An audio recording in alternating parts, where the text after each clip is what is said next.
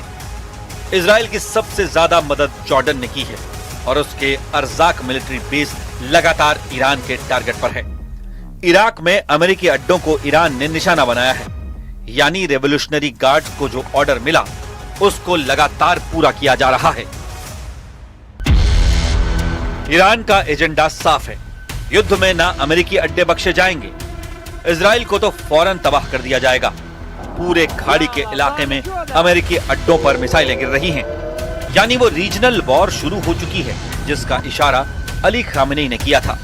UAE, Qatar, Saudi अरब, Iraq, Kuwait, Jordan, Bahrain और Oman, हर जगह अमेरिकी अड्डे ईरान के टारगेट पर हैं।